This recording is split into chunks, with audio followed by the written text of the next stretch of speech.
Welcome, everybody. Today we are holding a panel discussion on Zionism with three world-class academics. I've got with me Professor Yakov Rabkin of Montreal University, Professor Manuel Ramos of the University Institute of Lisbon, and Professor Jeffrey Sachs of Columbia University. Gentlemen, welcome. Thank you very much. Thank you very much for the invitation. We said we're going to do a panel on Zionism in order to explore this concept a bit more because, Yakov, you have been working on this for many years and you've written wonderful books, including about the Jewish rejection of Zionism. Manuel, you in an earlier podcast, you linked Zionism to the Crusades, and Jeff, you've been working on this topic also for a while. Let's maybe start with the question of how we should understand Zionism. Should we understand it as a Jewish project, a Christian project, a European project, or a transatlantic project? Like, what is the best way of capturing what Zionism is about? And let's maybe start with Yakov. Well, Zionism is a political movement, first of all. The idea is to bring Jews to the Holy Land by political means or by military means. This idea is very different from the Messianic hopes that you could find in Judaism, or also obviously they're present in Christianity. And the idea to do this belongs to Protestant theologians beginning in the 17th century, who saw this as part of the redemption, as part of the second coming of Christ and the end of the world. So for them, it's extremely important to bring Jews from all over the world to the Holy Land so that they should see the second coming of Christ and either recognize Christ as Messiah or perish because they don't. So it's a very problematic scenario, let's put it mildly.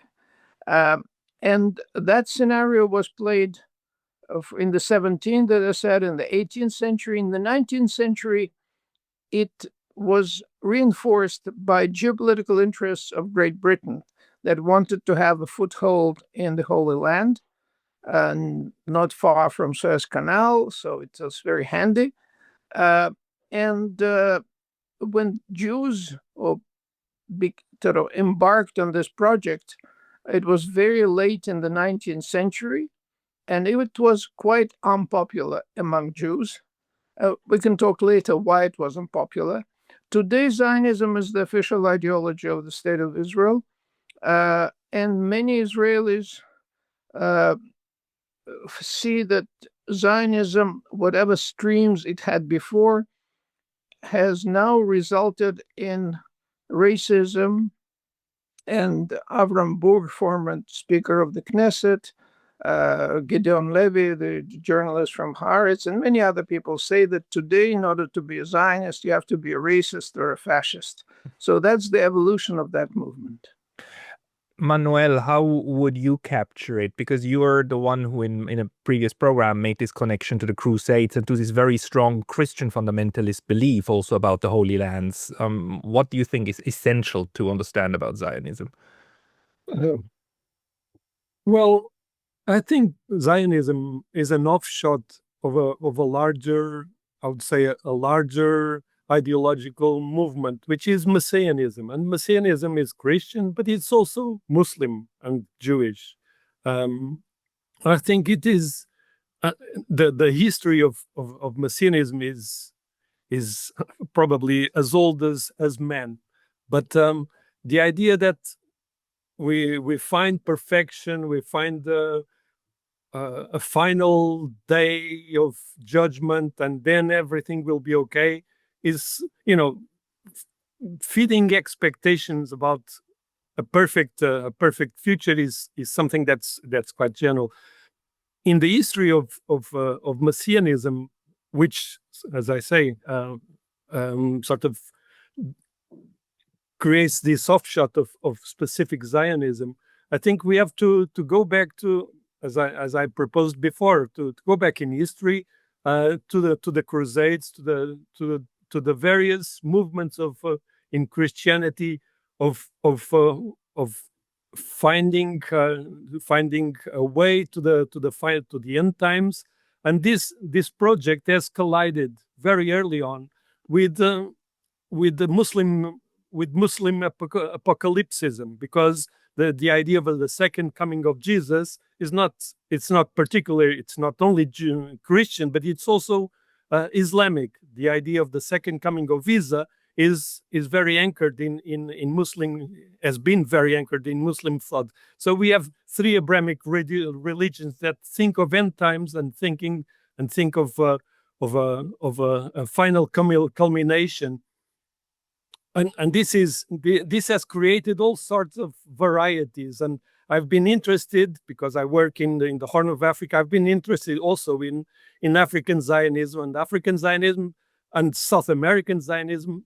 They bear some relations, of course, with Western Zionism and Israeli Zionism, but they are quite different. And I think we should also introduce these forms of Zionism into the equation, because they don't look specifically to the idea that Zion will be installed in Jerusalem. It's much more symbolic, and it's much more present. It doesn't feature into the future, but into the present. It's much more a today's thing than the future thing. There's another element that I would like to introduce here, which is sometimes we separate the idea, the Western idea of a linear time against the so-called Eastern idea, be it Buddhist, Hinduist, Taoist, of a cyclical time. And I think sometimes this is misdirected, because there are many forms of Messianism and apocalypsism in Eastern religions.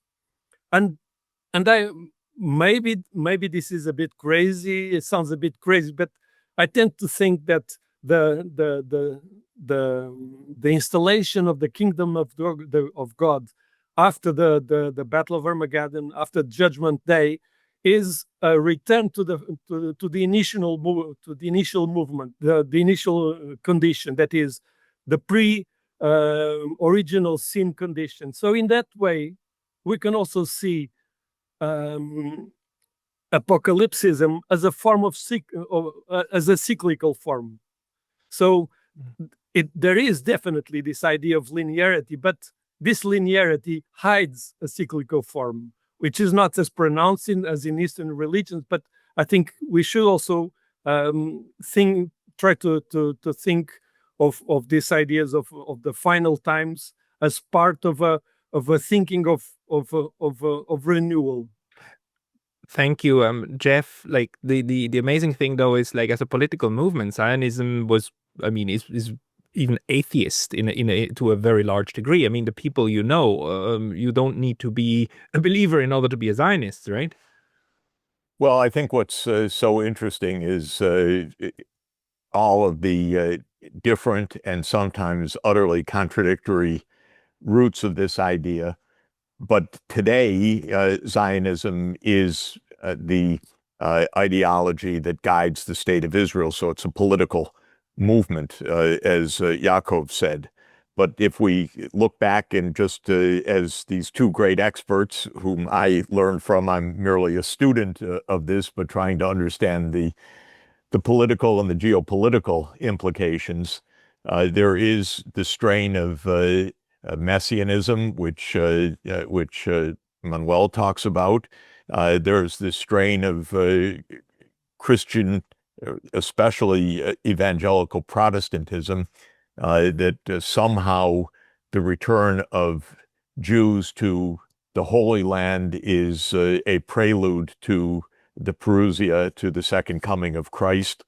There is an element, definitely till today, of the Crusades, that this is a battle between Christianity or Judeo-Christianity, as we say in the United States and Canada, and Islam, that this is a battle of who controls the Holy Land.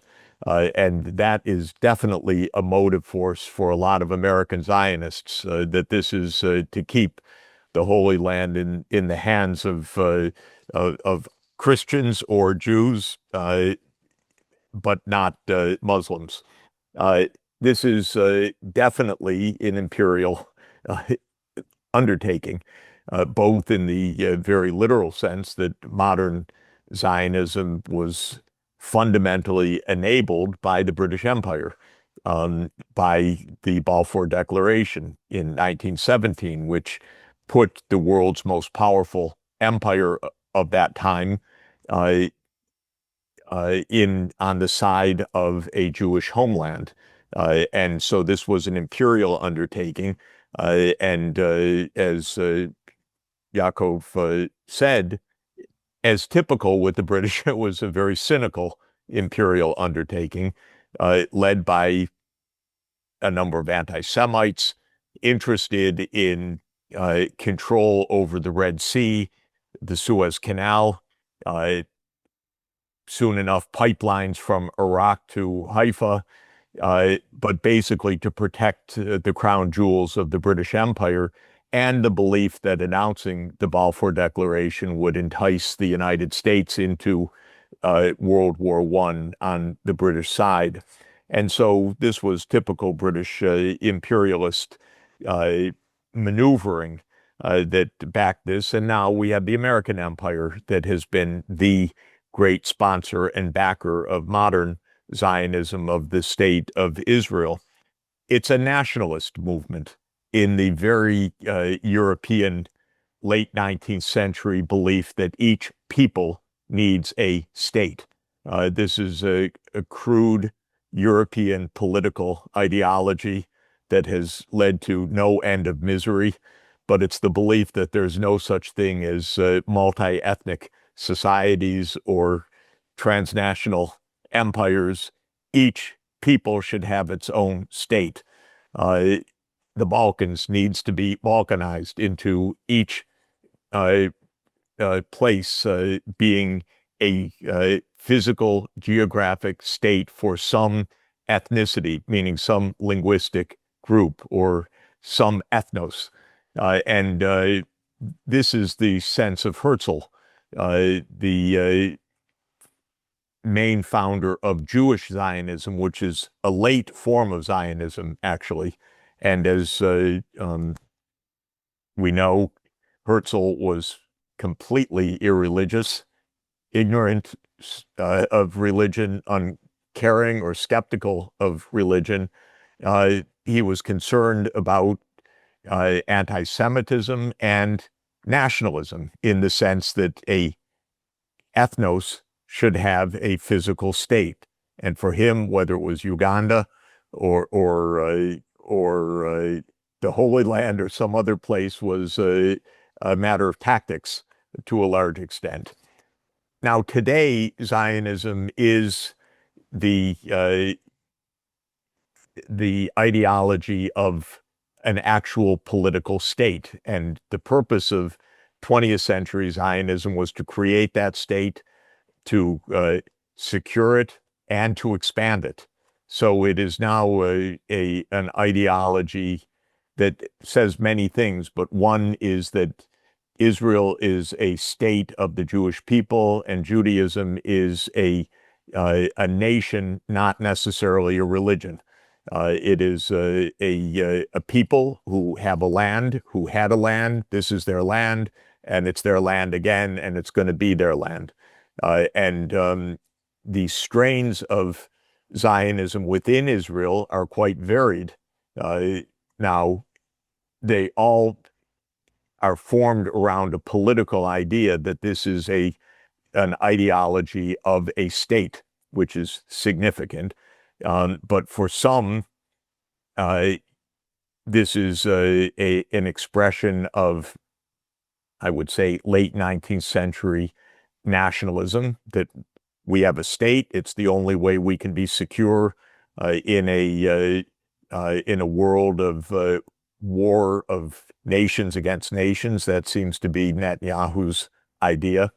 For others, it goes back to now biblical redemption, so it becomes a kind of messianism that is redeeming God's promise of this land, whatever specifically that promise is, maybe from the Nile to the Euphrates or something else. So it is a mix of ideas all around the state. What I think is so important, and I'm delighted to be meeting Manuel Ramos, honored to be on the panel, but I've been a longtime student of Yakov, who's taught me all of this. And for me, what Yakov helped me to understand, I had no particular attraction to any of this and was quite repelled by what Israel does actually in its actual behavior. And the point is, Zionism is not Judaism, and some strands of Zionism have a religious base. Some strands of Zionism do not have any religious base. They're a crude nationalism, which I deplore in general. And many strands of Judaism are in absolute opposition to Zionism and always have been since Zionism emerged as a political ideology. And that is very important and illuminating in my mind. Zionism is not Judaism by any way, stretch at all. And that's historically true, and it's currently true. Yakov and Manuel, and please feel free to also react to what the others are saying freely, but maybe Yakov, why do you think it is that although Zionism is not just a Jewish phenomenon, it's also a Christian phenomenon, and as Manuel said, like you even find it in other monotheistic beliefs. But at the same time, Zionism is an exclusionary form of nationalism, as you put in one of your talks. It's not integrative, like the Russian citizen can be any kind of ethnicity, or the French citizen is the citoyen is from anywhere. Why is it that once it's in the land, it's exclusionary, but internationally it's very it's multi-religious actually, or multi-ethnic? Well, I think it's important to distinguish between the political ideology and the religious ideas that indeed circulate in the three Abrahamic religions. And I think it's important to distinguish between them because those Jewish scholars and rabbis who oppose Zionism, at the same time they accept Jewish Messianism. But for them, it's not an instruction how to fly an F-35, but rather it's something purely theoretical that has to do with the improvement of one's character, with the improvement of one's society. And that's how you repair the world so that eventually it would be the Messiah would come. That's one of the ideas, central ideas, I think, of those Messianic frameworks in Judaism. And there are many of them. Since Judaism doesn't have a center, it doesn't have a Vatican that can decide what's true, what isn't, there are all kinds of different opinions about the end of times, about Messiah, and all that. However, today's Zionism has very little to do with that. It has to do with a very powerful nuclear state in West Asia that uses what Jeffrey said perfectly correctly, uses the exclusionary ethnic nationalism of Eastern and Central Europe, where Zionism was born. Zionism was born in Austro-Hungarian Empire.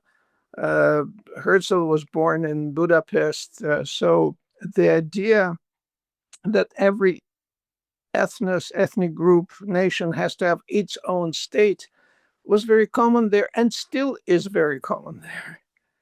You see, you find this today in the Baltic states very clearly, in Poland, in the current regime in Ukraine. It wasn't like that before, but now it is. So the idea of exclusionary nationalism exists. And for Israel, it's a justification of for ethnic cleansing and even genocide. In other words, they want to have a pure Jewish population in the land of Israel. They used to hide this idea. Now they're much more explicit about it. But I repeat, there is very little in common between the political ideology of ethnic nationalism, which Zionism is, and racism too, and all these messianic theories that have indeed much in common among them, but they are not practically acted upon, except, of course, the Crusades, which is a good precursor, if you like, for Zionist ideology. Manuel, do you want to react to what you heard?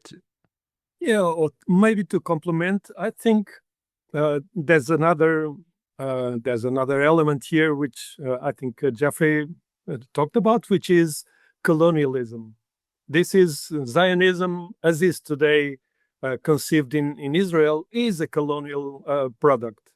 And so, as Yakov mentioned, the issue of genocide, I think it is quite interesting to connect or to see what is happening with the accusation with the international justice court of justice, and because the promoter of the accusation is South Africa, as we know, and which is interesting. So in a way, we have a South African country, and for instance, Brazil is deeply Zionist. 30% of the population is evangelical Zionist. And you find it all over South America. You find Zionism all over Africa. But it's a Zionism, as Yakov said, it is religious, but not only. In Africa, in South Africa, Zionism is not purely religious. It is also deeply political. But it is interesting because South Africa and many other African countries are, by essence, anti-colonial. And it is interesting that you have an anti-colonial, a sort of tension between an anti-colonial stance and the Zionist stance. And this has created quite a few clashes in South Africa, has created quite a few clashes in other African countries. How can we think of Zionism on the one hand and believe in the coming of Jesus, and on the other hand, how can we deal with a country whose ideology is Zionism, which is exclusionary and colonial? So I think it is interesting to look at these two forms of Zionism, one exclusionary, the other not at all exclusionary, that are in a way clashing in the International Court of Justice at this moment. Yeah, and it wouldn't work, would it, if there wasn't all of this international support? I mean, we are just seeing this week or a few days ago that the Eurovision Song Contest organizers decided to include Israel in the Eurovision Song Contest, right? No other Middle Eastern country, none, just this one.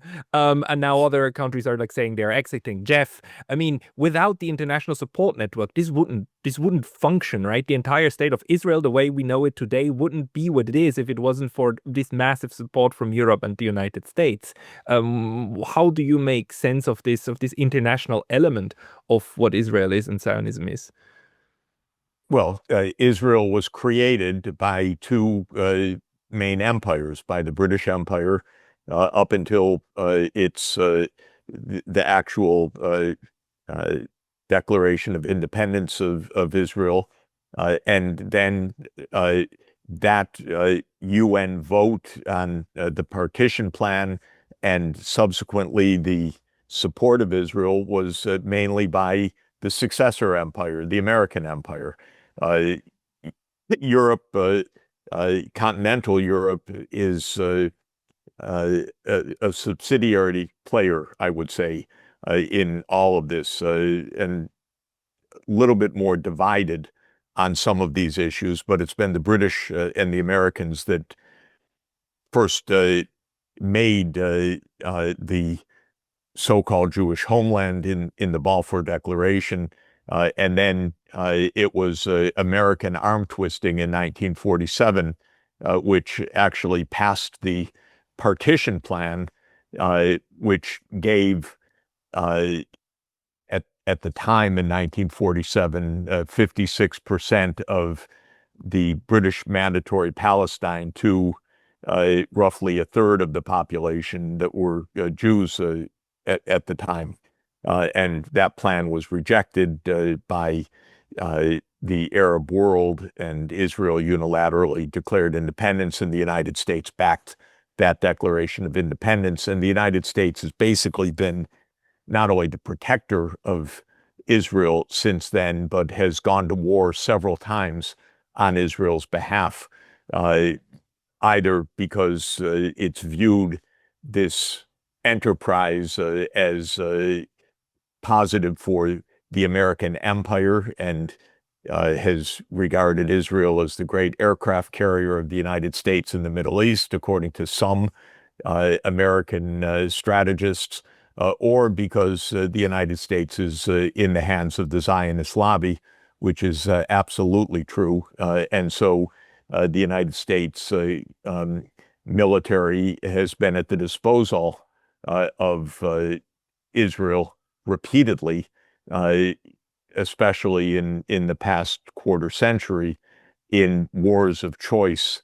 For example, Iraq in 2003, which was cheerled by the Zionist lobby and by Netanyahu, or the overthrow of Assad, which was a 14-year operation tasked by the CIA, tasked by Obama, CIA tasked by Obama in 2012 to carry out that overthrow, also at the behest of Israel. So this is definitely an imperialist project, and Israel would not be in its current form without it wouldn't exist without that imperialist backing by the British and the Americans. But I want to come back to one other point, which I'd love to also get Manuel and Yakov's reactions to. It seems to me that while the underlying thrust of Zionism, basically from Herzl onward to Ben-Gurion and the declaration of the State of Israel, to the Six-Day War, to the occupation and the ideology of Greater Israel, which says we'll control 100% of mandatory Palestine and more, because we'll go into Syria, we'll go into Lebanon, we'll go into places we want to go into. Well, that was essentially a nationalist, exclusionary, imperialist, colonialist project, all of those things. There has arisen as a powerful force in this in the last 40 years, the religious strain as a motive force of Israeli society and politics, especially the settlers in the occupied Palestinian territories, notably in the West Bank. And for me, this is very interesting. I first went to Israel as a high school age student 53 years ago. And then Israel still had a patina of a socialist, secular ideology of statehood, but kind of most of the people that I met were, I mean, there were almost no religious types that I knew. As I went back in the 80s, suddenly there were these young people with their yarmulkes, their skull caps on, dancing in the streets and all over the place. And I asked, who are those? And I was told that is something called Gush Emonim. And they were young zealots, I would say, religious zealots who were adopting a religious Zionism that I think wasn't really prevalent in the 40s through the 60s and came to life through many influences, both the politics of occupation and the arrogance and hubris of occupation of Palestinian lands, but also even religious teachings by the Rav Kook, who was an early senior rabbi in Israel, and then a very vulgar, violent American rabbi, Meir Kahane, who inflamed young people with a religious form of this Zionism that turned it into this redemptive culture, but made it all the more exclusionary and all the more genocidal, in fact. And it harked back to some books of the Bible, which are plainly genocidal books also, which to me are so shocking to read, especially the book of Joshua, which is a manual of serial genocides. God says, kill the following 8 nations, everybody. Don't let anybody survive. Is it 7? Excuse me. Kill 7 nations. Don't let anybody survive. And if I'm not mistaken, King Saul is taken to task for having taken the Amalek king into as a hostage rather than killing him as he was commanded. So it is a manual of genocide, and if you're a religious Zionist these days, that's your manual. So, but again, I'm just an amateur on this. I'd like to hear from the experts. Well, let me just add something to what Jeffrey said. Indeed, the origins of the Zionist movement are secular. They used the Bible as a justification for their being in the Holy Land. Actually, one of my Israeli colleagues put it succinctly, as he said, in a nutshell, the Zionist claim on this land is very simple. And he was referring to the founders of the State of Israel. God doesn't exist, and he promised us this land. And that was exactly how it worked. And that's exactly how it worked, I would say, till the 6-Day War, till the war of 1967. Because the people who built the country were secular socialists. Well, socialists, I would say, another Israeli colleague, Zev Sternhell, didn't know how to call them. He said, we can't call them national socialists because the term means something else. So we'll call them socialist nationalists. Well, but the idea is the same, that you build a socialist society for your own people, not for others who are part of this, of the polity. And that existed, and they were just as zealots as the Gush Emunim that Jeff was referring to. But they were secular zealots. You don't need to be religious for that. What changed in 1967, there was a tremendous jubilation among many Jews that here the Holy Land is in our hands, the western wall of the temple, Hebron, and all these places. And again, Jeff mentioned Rav Kook. Rav Kook, the father, died well before the beginning of the State of Israel, but his son, Tzvi Yehuda Kook, also a rabbi, educated a whole generation of activists, you may call them zealots. And when the 6-Day War happened, many of these people from precisely those educational institutions became devoted settlers. They went with tremendous courage and intrepidity against sometimes the will of the Israeli government to settle those territories. They were very motivated. Actually, when I was on sabbatical in Jerusalem, I lived next to my neighbor. Was an officer in Hebron, and he said that I think it was in 68 or 69, a group of religious Jews addressed him, said, well, we would like to spend Passover in Hebron. He says, sure. They go to the hotel. Well, says, I shouldn't have allowed them to come in. They never left. So that's how this movement began. Today, there is, first of all, these people have a lot more kids than secular Zionists. And secular Zionism is indeed in decline. What the most active, the most devoted part of the Zionist movement today and of the state of Israel are indeed those religious nationalists. Who now? What is their theory? What is their ideology? They call it Dati Leumi, National Judaism.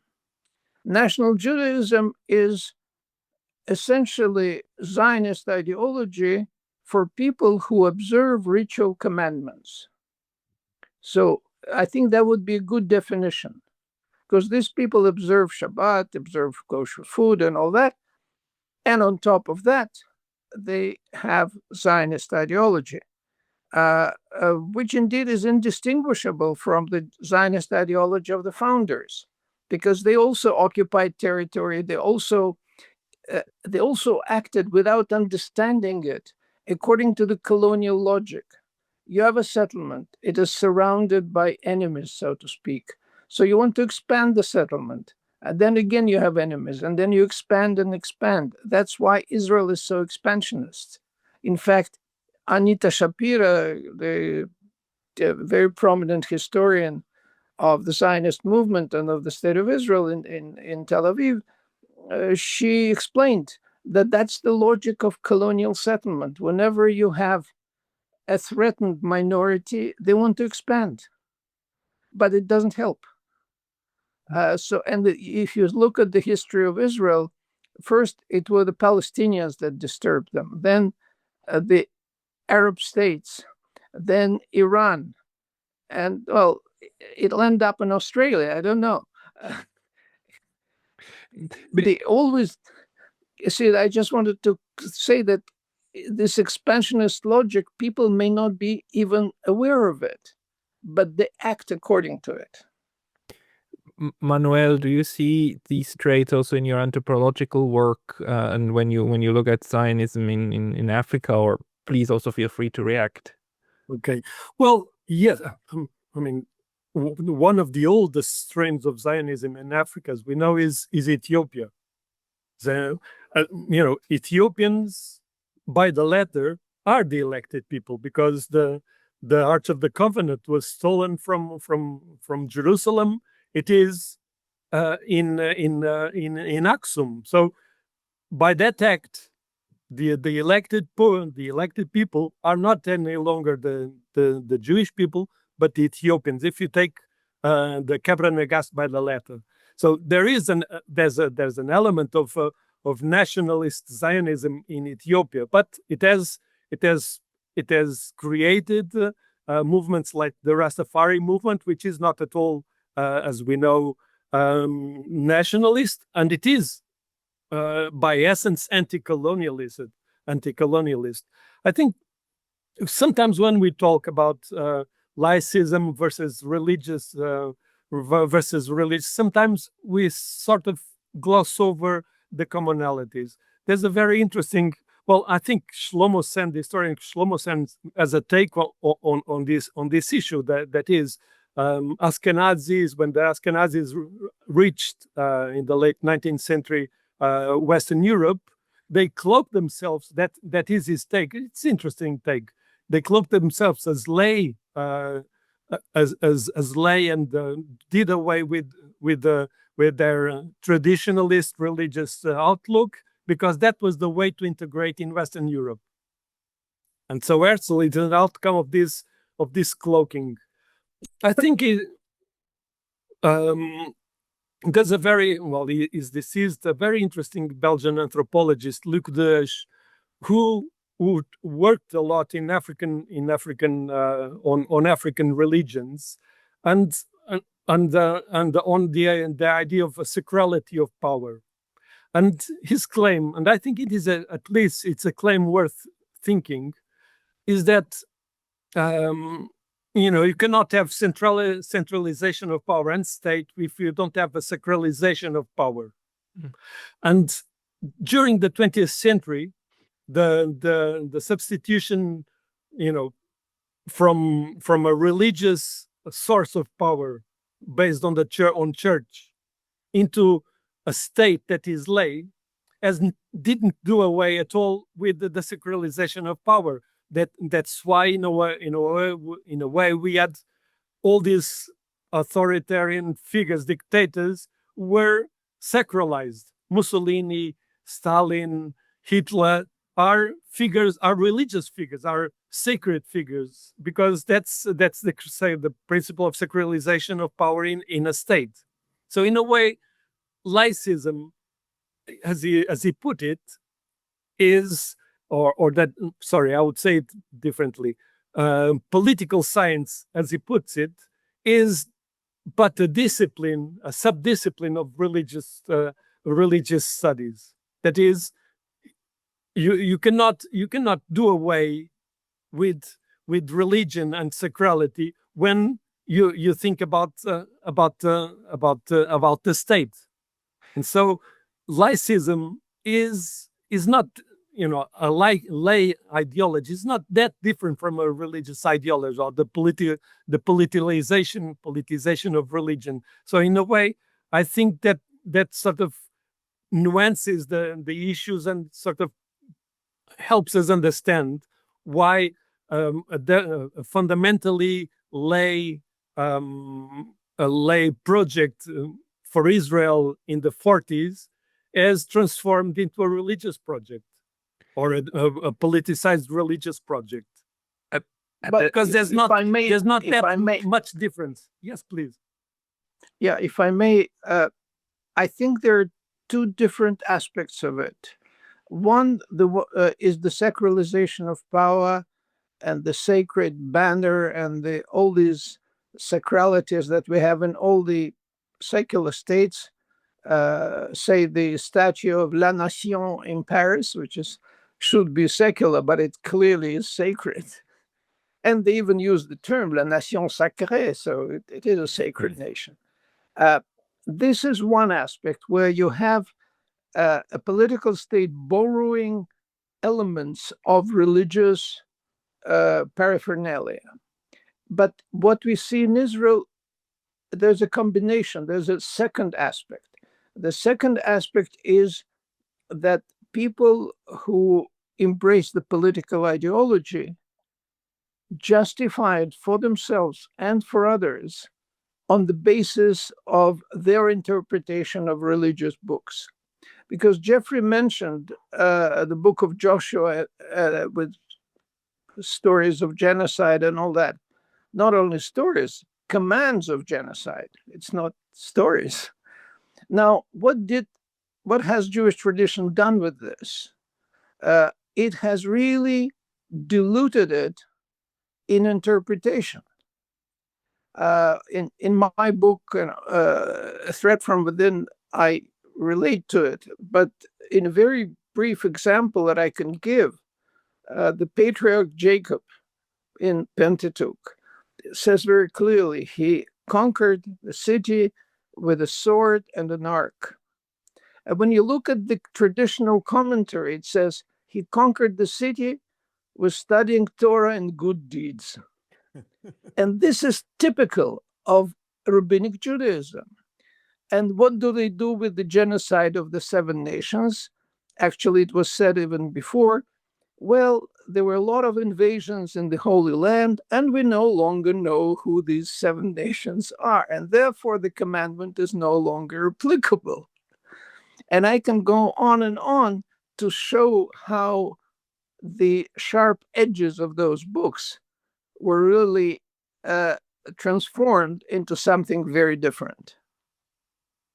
So in rabbinic Judaism, and by rabbinic Judaism, I mean Judaism after the destruction of the temple in the 1st century of the new era, rabbinic Judaism has been very insistent on inapplicability of military force to gain access to the Holy Land, and generally, whatever military image there was, it usually was negative. In Passover Agadah, the text that many families read on Passover night, there are 4 sons, and so intelligent son, and one of them is evil son. If you see the editions of American Agadot of 20s and 30s, the evil son is often in military uniform because that was association of evil with violence. This is obviously not true today, and particularly not true in Israel. Jeff, isn't it just a huge tragedy that on the one hand we have this rabbinic Judaism, which is even very pacifist, and on the other hand we have this very secular, weird form of Zionism that has created the extreme violence and actually bases that upon what it interprets as what the commandments are from the book. Yeah, I think it behooves us to add one more important theme here, and that is we're making distinctions of rabbinic Judaism, of what you could call secular Zionism, and now this new religious Zionism.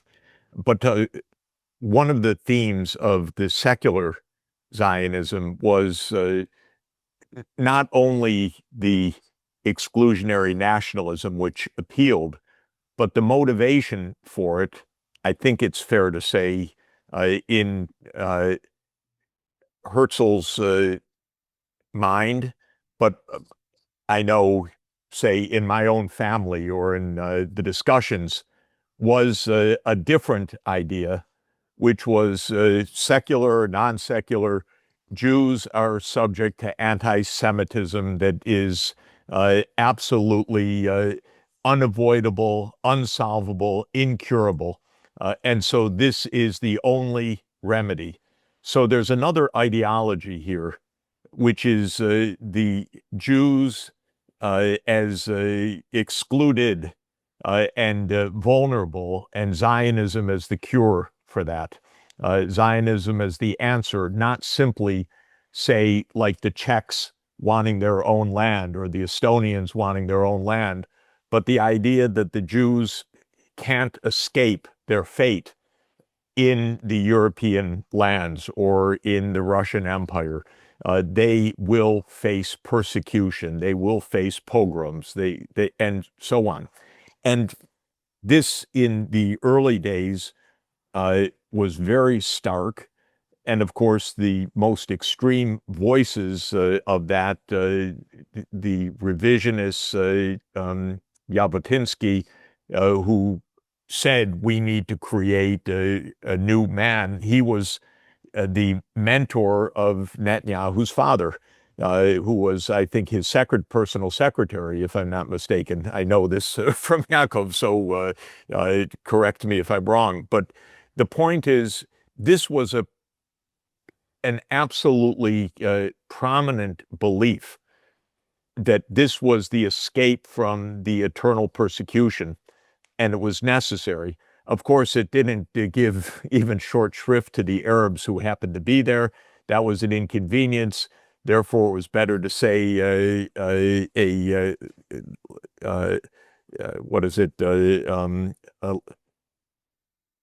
A land for people. Excuse me. Help me. Land for people. Oh yeah,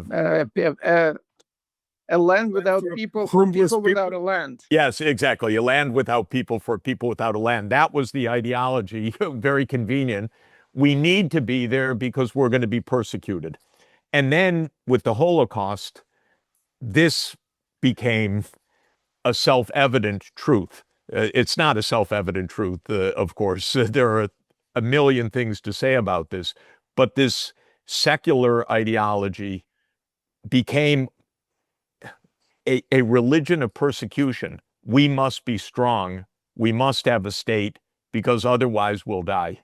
And this is a very, very, very strong belief of Jews in Europe and in other parts of the world. It's not our experience of being Jewish in the United States at all. I'm 71 years old. I never had in my whole life one single anti-Semitic incident in my entire life. Not in my career, not in my personal life, not on the street, not in a shop, anywhere. So for me, it's a foreign idea. For my parents, it was not a foreign idea.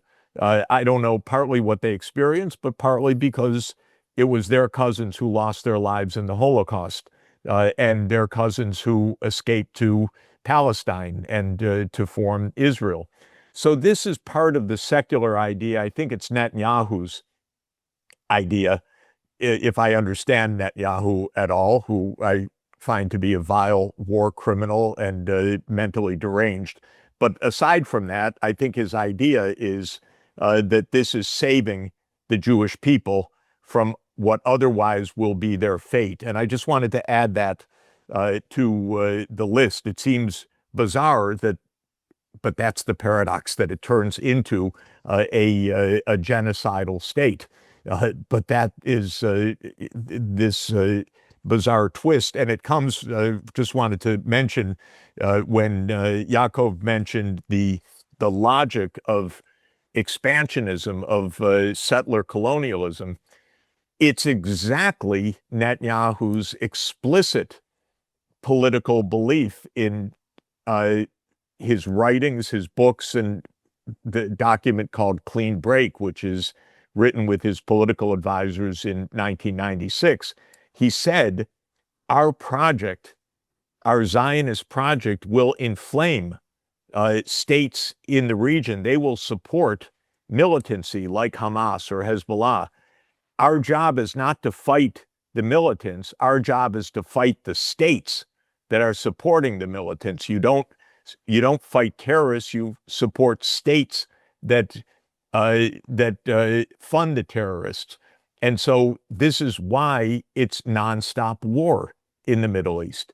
It's war in Lebanon, in Syria, in Iraq, in Iran, in Yemen, and in Africa, in Somalia, in Sudan, in Libya. There's an Israel hand in all of that. And moreover, it's the Zionist lobby telling the United States, go fight in all those places, send your CIA there, overthrow those governments, bomb them, bomb Gaddafi to obliteration, overthrow Assad, bomb Saddam Hussein, he's the new Hitler. This is Zionist lobby instruction. And so it is exactly that logic. But I just wanted to add that element. If there was a secular religion, it was the religion of overcoming persecution, was the mentality. Yeah. And very, very powerful motive force. But it's not the motive force of Ben-Gvir and Smotrich and the religious Zionism now, which is this redemptive messianism. So it's many strains that have come together in all of this. Yeah. But it is not rabbinic Judaism, that's for sure. No, but I think it's very important what you just said about anti-Semitism, because it has become a weapon. It has been weaponized, and you being at Columbia University, I don't have to tell you how it works. Exactly. So today... and by the way, Yakov, if I, not to interrupt you, but just to say, my university is accused of anti-Semitism. You cannot imagine a more Jewish institution in North America. Maybe Yeshiva University, but forgive me for saying it. But this is a Jewish university. I mean, it's a university so open, Jewish faculty, Jewish students, Jewish ideas, and yet it's been weaponized, exactly as you say. Sorry to interrupt. No, but just in a few minutes, I would like to say that anti-Semitism, which is a feeling of insecurity that many Jews have had and still have, and this is also inculcated in certain Zionist schools, where they're taught that the only safe place for a Jew is to be in their own country, which is Israel. So even though, say, American youth don't experience anti-Semitism, they identify as anti-Semitism any criticism of Israel, because Israel has become in their mind a collective Jew. And therefore, if you say that Israel is committing genocide, it's a blood libel. Blood libel is something very different. And what they do constantly is to position Israel as if it were a powerless little boy in the ghetto of Warsaw in 1942. Well, Israel is a nuclear power, one of the most powerful militaries in the world, and it's very different. Now, anti-Semitism was weaponized even before today's period where any criticism is stifled as with the accusation of anti-Semitism. Anti-Semitism, where it didn't exist, had to be cultivated. So Zionists cultivated anti-Semitism, and this is certainly the case of many Muslim countries where Jews had lived for millennia, and there were Zionist agents sent in order to foment violence against Jews so that they would be afraid, and the Zionist emissaries will bring them to Israel. So anti-Semitism has been central to the Zionist project, and Theodor Herzl was well aware of it. In his diary, he wrote, "Anti-Semites will be our best friends and allies." And he was perfectly right. We are nearing the end, and we have to wrap it up. But Manuel, please give us your thoughts, and then Jeff, you will have the final word. Okay, very quickly. I think we are in a moment of, it has been shown, a moment of radicalization. You know, this Israeli expansionism, genocide. It's a radicalization of elements that were in the Zionist project. This radicalization, I think, must be equated with major shifts in major geopolitical and geoeconomic shifts in the world. I think this radicalization comes together or happens together with the perceived loss of hegemony in the West and the creation of a different multipolar world. So I think this coincidence, this synchronicity is not at all coincident. It is like, you could also almost say it is like the last cry or the last shout of a dying empire. This expression of total radicalization is something that must be related to the loss of hegemony of the West and the US. It is also something that chimes in with what we've come to. I mean, if the belief is to be genocided or to do a genocide, then the logic is very close to say, like, yeah, in that case, we're the ones who do the genocide because, yeah, why? Not the other way around. But yes, just to say, the shrinking of an empire is always painful. So, and this is a channel on neutrality studies, on peace studies. I think it is important to see that this moment is a particularly critical moment because we are in a moment where a shrinking empire tends to do crazy things, and his vassals tend to do crazy things. And I live in a subcontinent or a continent which is Europe, or this sort of continent which is Europe, which is going completely crazy. I mean, I haven't seen leaders as crazy as they are today, and as imbeciles as they are today. Jeff, the final word goes to you. Oh my God, I think Manuel gave us the final word, except to say that the one glimmer of hope is that there have been repeated expressions by the vast majority of humanity as expressed by their governments at the UN in the past year that say Israel must go back to its 4th of June 1967 borders, stop the genocide, and live in peace with the state of Palestine. And the United States has blocked this up until this moment. It may continue to block it. I'm just looking at the wires as we talk that Netanyahu is coming to see Trump late in December, so this is quite natural, probably to more standing ovations among the U.S. political class, which is in the hands of the Zionist lobby. But a glimmer of hope is that most of the world is aghast at what has happened, what Israel has done in recent years. The internal dynamics, as we've been discussing, are not good. The U.S. dynamics are not good, but it's not as if the world is blind to these realities. And if that overwhelming view of the world can be brought to bear, we could still see a better way out of this. There must If be I a way may out. just, Pascal, if I may just say that what Jeff referred to and what Manuel referred to can be expressed with a certain phrase, democratic deficit. Mm. Democratic deficit means that the majority of definitely young Americans and the majority of Europeans and majority of humanity, as Jeff put it, condemns Israel and doesn't justify what it's doing. But just as much, they condemn the policies of their governments in other areas without any effect. What is today very clear is that Manuel wasn't very complimentary about European leaders. They indeed have very low popularity rating. I mean, even Merz, who was quite recent, but he's now reached the bottom along with Starmer and Macron. So in other words, there is a tremendous polarization between the vast majority of the population and the ruling class. Exactly. And that exactly is explosive.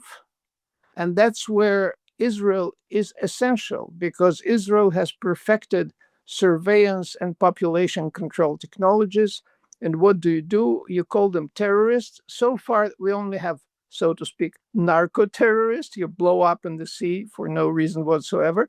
But very soon there will be other terrorists who would be treated pretty much the same. So I think if we put emphasis on democratic deficit and therefore organization to overturn this deficit, that would be a very productive way of going ahead, including in the case of Israel.